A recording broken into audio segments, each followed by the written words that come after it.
बच्चे eight times रो रहे होते हैं अननेसेसरी या Tantrum बोलते नेसेसरी हैं। टैंट्रम्स, तो वो समझ नहीं आता कि Meltdown। क्यों रो रहे हैं, क्या हो गया भाई, सब कुछ तो दिया, खाने को भी दिया, एवरीथिंग, यू स्टिल क्राइंग, क्या रीजन हो सकता है? स्पेशली एकदम छोटे न्यू बॉर्न्स के रोने का, जिनसे हम बात भी नहीं कर सकते। क्या उनको कोई प्रॉब्लम है, पेट में कुछ दर्द है, मतलब what is wrong with them? How can new parents Understand and decode it. Yes. See, the primary reason for crying is Yeah. hunger. अच्छा, अगर okay. बच्चा भूखा है तो वो कैसे बोलेगा? वो जनरली वो हंगर को Okay. डिपिक्ट करेगा थ्रू क्राइंग। Okay. तो पहले तो उसको दूध पिला दो, या उसको, एक बहुत ही छोटा है तो he needs some hunger satisfaction, satiation. All right. Second is obviously the child is soiled. पहले तो ये सब पैम्पर्स और ये सब नहीं बांधते थे, कॉटन नैपीज ही होती थी। Yeah. I hope parents are going back to those days, क्योंकि I am not a pro Pampers and pro Huggies, nothing to do with the brands, but I am Okay. Talking about the concept. Okay. तो बच्चा soiled अगर अंदर है, though they claim it's dry, but it is not aerated so much. Yeah, of course. Aeration तो चाहिए It's not ना। natural. It's so- not natural. It's like that sanitary napkin always there for 30 days. I mean, That too just this imagine this big. Imagine a sanitary napkin wrapped all over and for 30 days. Yeah. You just see the child's discomfort, na? Yes, yes. तो दूसरा वहां से crying आ सकती है, soiled and that irritation bit. तीसरा, specially if your kid is feeder fed, bottle से आपने दूध पिला, हम भाषा में तो बच्चे को बहुत प्रोन रहता है गैस्ट्रिक कोलिक्स के लिए।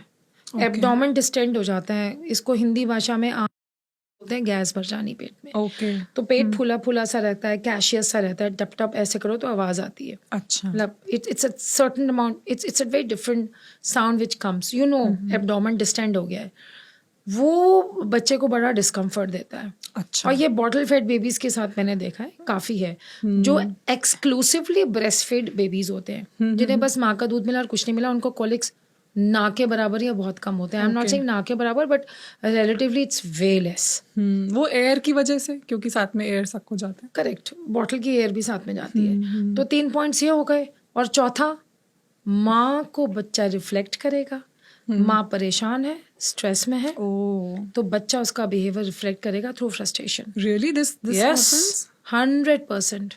Oh. Your child is your reflection. Child is just reflecting you. Wow. So if you are happy, your child will be happy. 100%. It is not possible. आप देख लो, जहाँ पे मम्मा पापा की किसी दिन लड़ाई हो जाती है ना, तो बच्चे बड़े अनहैप्पी से रहते हैं, इरिटेटेड, फ्रस्ट्रेटेड रहते हैं। When mom dad are cordial, you see, children are more vibrant.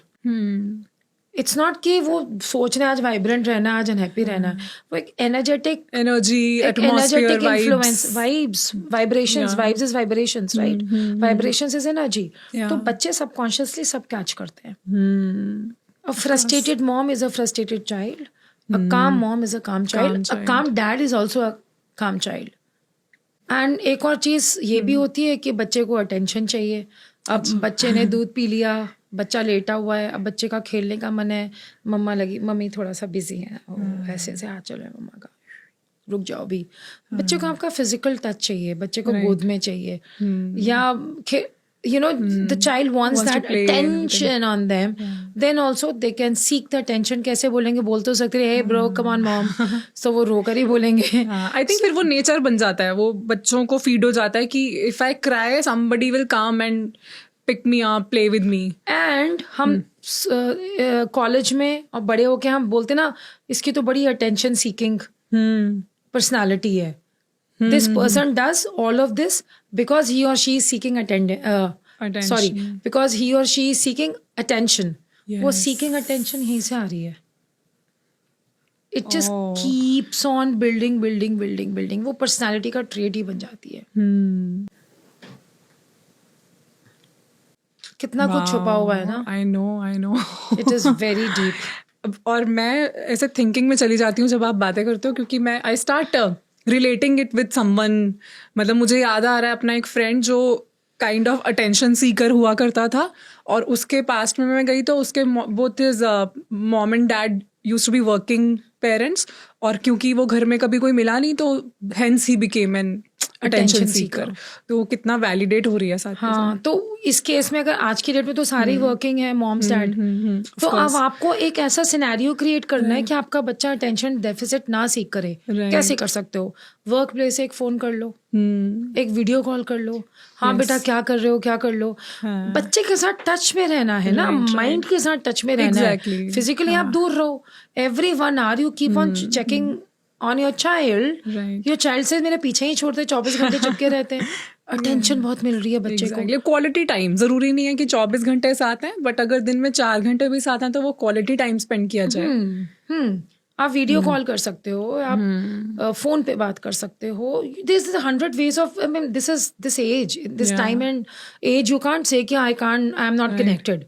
It's not possible. आपकी इंटेंशन है दुनिया में किसी से भी कनेक्ट कर सकते हो, कैसे भी. We have so much of technology. Use it to your favor, ना. Right.